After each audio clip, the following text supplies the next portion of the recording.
C'est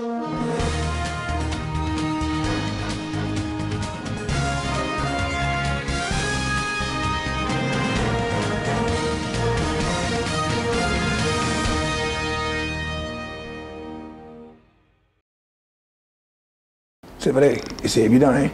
C'est à des niveaux de responsabilité. La première approche, c'est le constat fait sur la malgouvernance des pêcheries au Sénégal.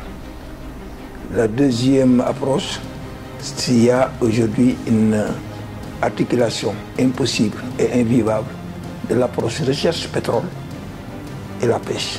Le troisième élément, c'est qu'il manque de transparence dans le secteur.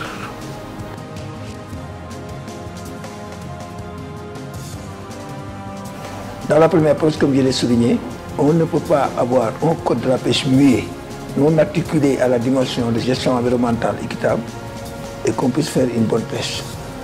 C'est-à-dire faire un test des conventions, un code de la pêche, sans application de réglementation ou sans répression. Tout le monde pêche où il veut, comme il veut, quand il veut. Tous les interdits sont constatés maintenant dans la pêche, même à l'usage des engins. Ils vous disent que le monofilament est interdit.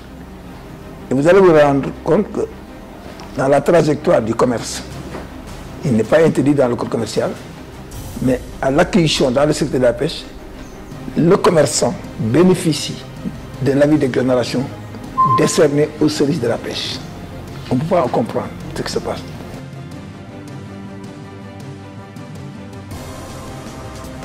Le deuxième élément, c'est combien de pêcheurs sommes-nous aujourd'hui, combien d'unités sont en action, combien d'entreprises flottantes, parce que quand vous prenez une pirogue scène tournante, à bord de laquelle vous mettez 30 personnes, c'est une entreprise flottante, sans compter la chaîne de valeur au débarquement jusqu'à la consommation. Et quand aujourd'hui on constate qu'à défaut de l'emploi, tout le monde est pêcheur, on doit identifier le marin pêcheur, le pêcheur, l'ouvrier de la pêche. Parce que c'est ce qui aujourd'hui n'ont que les forces pour être dans les chaînes tournantes, ils ne vendent que leurs forces. Mais les pêcheurs au filet qui ont des connaissances empiriques associées aux connaissances classiques se donnent aujourd'hui la peine d'identifier les zones de pêche. Dans quelle zone d'aménagement sommes-nous sur les 718 km de côte de Saint-Louis à Kafountine? Au niveau des pieds dans l'eau, zéro, base, jusque dans les 6000 miles autorisés à la pêche artisanale, quelle est la réglementation qui aujourd'hui justifie une bonne gouvernance? Parce qu'il y a des conflits de présence avec les navires qui sont dans les zones interdites de la zone exclusive économique dont leur destination était à partir des 12 000 miles. Mais c'est la recherche de la ressource qui fait qu'aujourd'hui les conflits sont là. Ils se constatent au quotidien parce qu'il n'y a plus de ressources. Alors, le fondement des stocks est dit à quoi? Comment on peut passer à un développement dans un secteur de la pêche sans penser à la recherche? Vous avez constaté que la recherche n'a jamais été financée et la recherche est en train de se chercher dans une appartenance institutionnelle. Est-ce que c'est au ministère de l'Agriculture où il y a le CROT ou c'est le CROT détaché à la pêche qui flotte? Dans aucun des budgets de ces deux ministères, on ne trouve pas la prise en charge réelle. Quand on attribue à la flotte 150 millions au CROT, ça veut dire que vous mettez le bateau tout seul en appareillage, dès qu'il démarre pour aller chercher, le budget est terminé. Donc, depuis 5 ans, il n'y a pas eu de recherche.